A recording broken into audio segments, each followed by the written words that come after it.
Okay, Kelly, I wanted you on my couch. Okay. My very first guest. This I'm is so excited. January 1st, 2025. How did we get here? How did we get here? I have no idea. I want people to know the story of like our connection. Yeah. And we're starting over, new year. When people ask like how I have so much energy, it's letting go and like what can you let go of? Yeah. And then starting over, and it's like very brave to start over.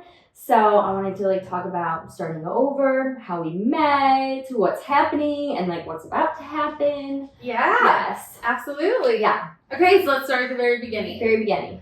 So 2 years ago, I have some really dear girlfriends, and I had told them like this dream about having a bus, and that the bus was going to help women, and I didn't know how or where, but that's what was going to happen. And one of them said, "Oh my gosh, I know a girl who has a bus." And I was like, "Stop your face!" And so she introduced me to you. We met and I got to get on the bus, and at the time it was your beautiful boutique, and I saved you on my phone as Jenny the Hope Bus, and it just wasn't the right time in that moment. Like we were both still like, I was coming out of a divorce, you were kind of still coming out of divorce, career changes, like life, it just wasn't the right time in life. Yeah. But then 2 years later,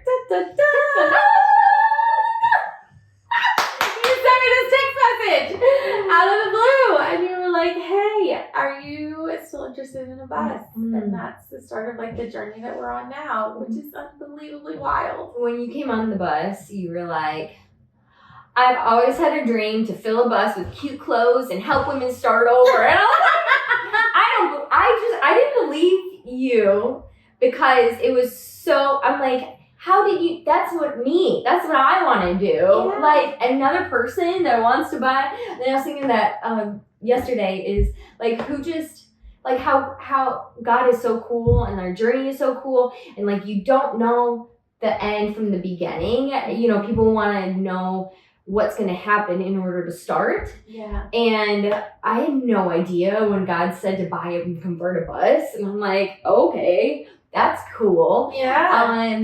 But just the evolution of it, and I'm just so grateful that someone would have the passion to help women start over. Both of us had crazy starting over stories that we said on channel 2, but then I want people to know about your starting over story. How timely it was for me to give up the bus, but then it felt like it was such a purposeful mission. And that now our partnership and you being able to continue that on, and then seeing you and your nonprofit developing, and like, and then you got another bus. I know, girl, it's so crazy. Which changed the evolution of your bus, because now like she is our home base for sorting and storage, and so women are still coming on board that bus to volunteer, and like, so her story is still being written. So yes, it's just unbelievable. The evolution.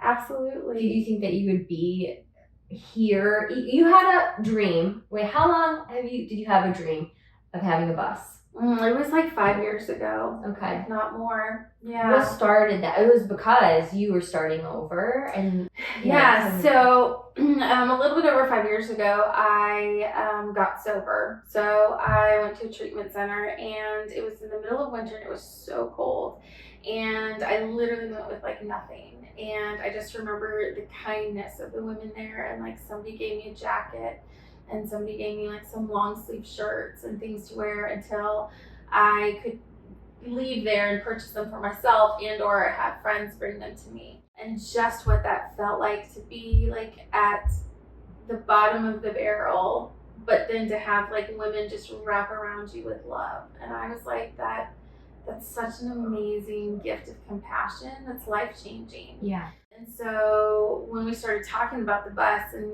with the bus even now, that's something that is so important to me, is that women, as they come on board, they feel that compassion. They feel other women, like other volunteers, encouraging their worth and giving them hope. A lot of times, we visit 2 different tent cities now. I know we're starting to visit a Salvation Army. Oh. They took a hotel and they converted it into temporary housing. Right. So we're going to start going there. We're working with Scarlet Hope and all of these amazing organizations. But with a lot of them, the women either feel like they can't go into like a traditional store. They either don't have the money, they don't have the means to get there, or there's a lot of shame that kind of goes with it.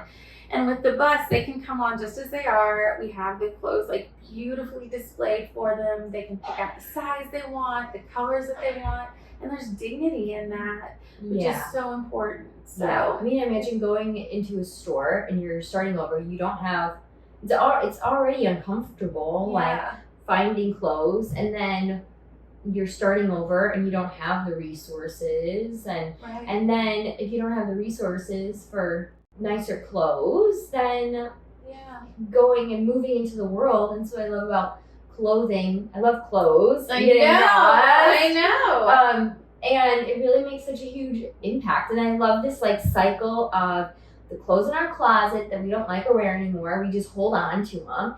But it's literally going to the Hope Bus, like starting over a woman's life. Yeah, absolutely. It's massive. I know. So Cato Collective kind of changed with all of that too. I know. With what you're doing and all that kind of stuff. So that was this evolution. What's yours? Yes, my evolution to go from a clothing store bus boutique, and I felt at the beginning of last year, like God kept showing me visions of it being empty, and I'm like, what does that mean? What is the next?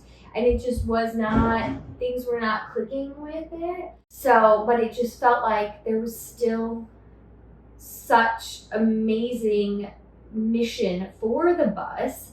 So it was really hard to let it go, but I had friends and people that helped me transition out of it, and realizing like I don't have to buy all the clothes to help women. I can just, the main issue that I found with styling is we're holding on to clothes that don't fit us. Right. So when we let go of what doesn't enter, and like getting into like energy and like things contain energy, colors, they elicit a certain feeling. The way that we dress really impacts us.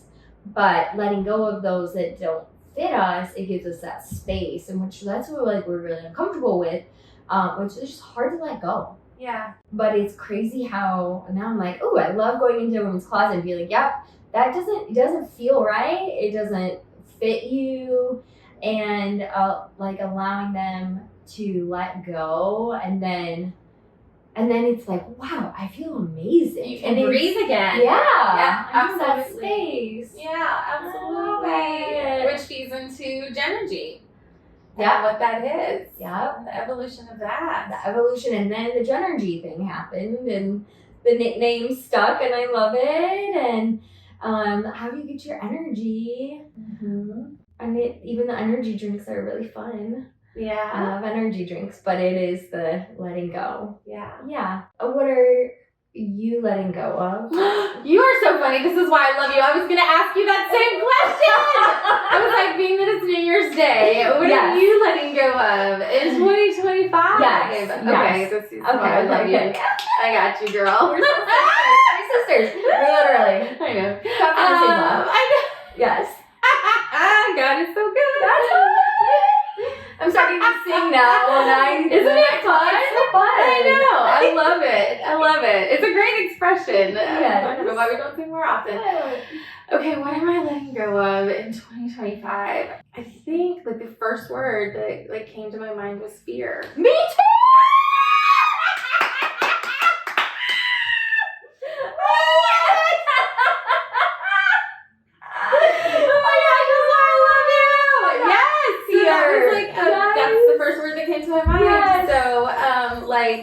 Fear of failure, fear of chasing after something, fear of even like self-worth, because I still battle with that. Like where my worth is in this world, and that doesn't matter at all. It's God knows my worth, and that's what's important. And so there's nothing that I should fear of this world, like no judgment, no anything, because I know who I am. I'm a daughter of God. So are you. So letting go of any fear surrounding that, and with that, just kind of like run like into this year, just like recklessly like following where God leads. So how about you? Why did you pick fear? I picked fear, and I've been feeling a shedding of that.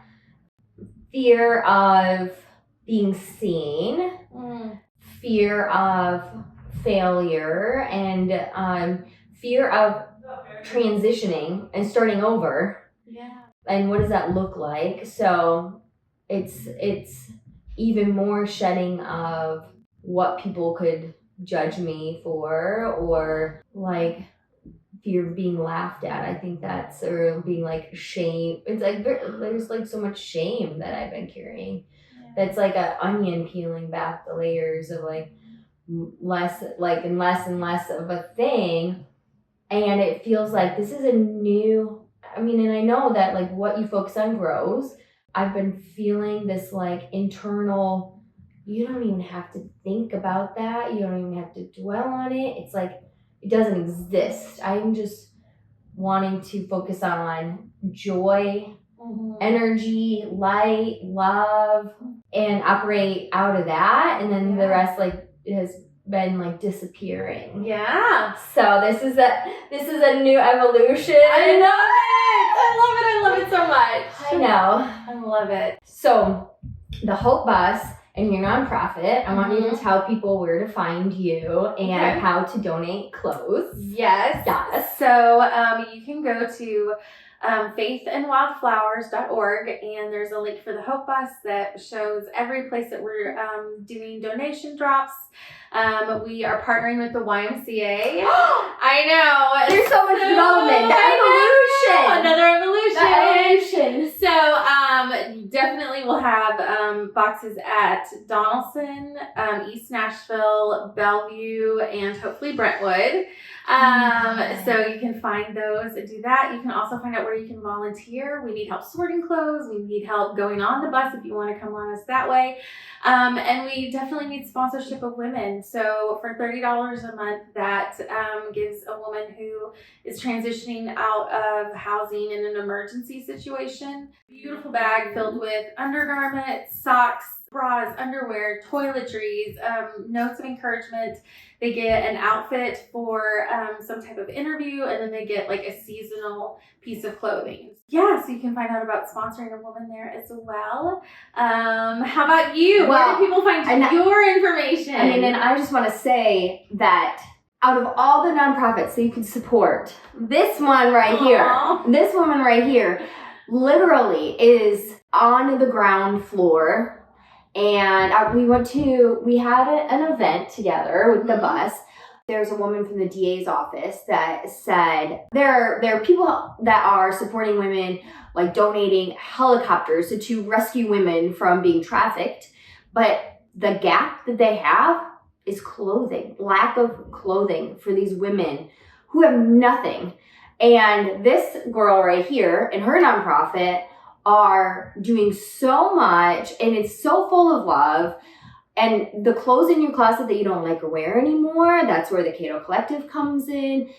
There's so much power of letting go of what doesn't fit you, what doesn't fit your vibe, who you are becoming. And it's this evolution of who are you becoming. It's okay to change. It's okay to grow. It's okay to let go of the things that don't benefit or serve you. And there's so much power in letting go of what doesn't benefit or serve you in your life, in your mindset, in your clothes, in your home, in the environments. Like, what does not serve you? It's not it's not getting anything new that's going to change your life. It's really letting go of what doesn't benefit or serve you.